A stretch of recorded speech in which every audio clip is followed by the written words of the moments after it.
आज का पहला पाठ रोमियो के नाम संत पौलुस का पत्र, अध्याय 15 पद संख्या 14 से 21। मैं गैर यहूदियों के बीच यीशु मसीह का सेवक हूँ, जिससे गैर यहूदी ईश्वर को अर्पित और ग्रह्य हो जाए।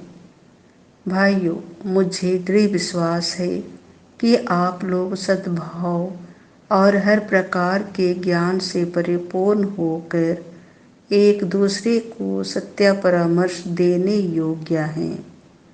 फिर भी कुछ बातों का स्मरण दिलाने के लिए मैंने आपको निसंकोच होकर लिखा है, क्योंकि ईश्वर ने मुझे गैर यहूदियों के बीच यीशु मसीह का सेवक तथा ईश्वर के सुसमाचार का पुरोहित होने का वरदान दिया है, जिससे गैर यहूदी पवित्र आत्मा द्वारा पवित्र किए जाने के बाद ईश्वर को अर्पित और सुग्रह हो जाएं।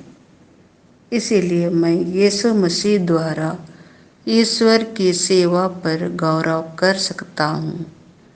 मैं केवल उन बातों की चर्चा का साहस करूँगा जिन्हें मसीह ने गैर यहूदियों को विश्वास के अधीन करने के लिए मेरे द्वारा वचन और कर्म से, शक्तिशाली चिन्हों और चमत्कारों से और आत्मा की सामर्थ्य से संपन्न किया है। मैंने यरूशलेम और उसके आसपास के प्रदेश से लेकर इल्लुरिकुस तक मसीह के सुसमाचार का कार्य पूरा किया। इसमें मैंने एक बात का पूरा ध्यान रखा। मैंने कभी वहाँ सुसमाचार का प्रचार नहीं किया जहाँ मसीह का नाम सुनाया जा चुका था, क्योंकि मैं दूसरों द्वारा डाली हुई नींव पर निर्माण करना नहीं चाहता था, बल्कि धर्म ग्रंथ का यह कथन पूरा करना चाहता था। जिन्हें कभी उसका संदेश नहीं मिला था, वे उसके दर्शन करेंगे, और जिन्होंने कभी उसके विषय में नहीं सुना, वे समझेंगे। यह प्रभु की वाणी है। संत लूकास के अनुसार पवित्र सुसमाचार, अध्याय 16 पद संख्या 1 से 8। इस संसार की संतान आपसी लेन देन में ज्योति की संतान से अधिक चतुर है। यीशु ने अपने शिष्यों से यह कहा। किसी धनवान का एक कारिंदा था।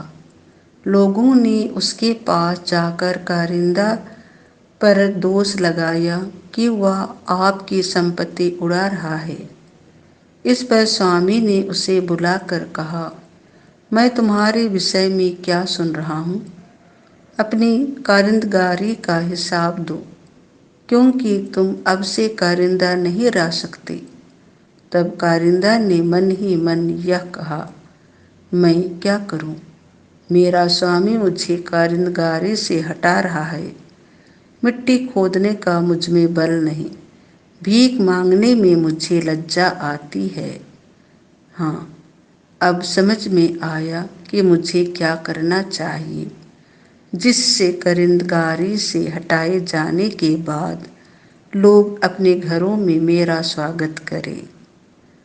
उसने अपने मालिक के कर्जदारों को एक एक करके बुलाकर पहले से कहा, तुम पर मेरे स्वामी का कितना ऋण है?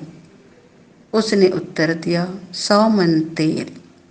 कारिंदा ने कहा, अपना रुपया लो और बैठकर जल्दी 50 लिख दो। फिर उसने दूसरे से पूछा, तुम पर कितना ऋण है? उसने कहा, 100 मन गेहूँ। कारिंदा ने उससे कहा, अपना रुपया लो और 80 लिख दो। स्वामी ने बेईमान कारिंदा को सराहा कि उसने चतुराई से काम किया है, क्योंकि इस संसार की संतान आपसी लेन देन में ज्योति की संतान से अधिक चतुर है। यह प्रभु का सुसमाचार है।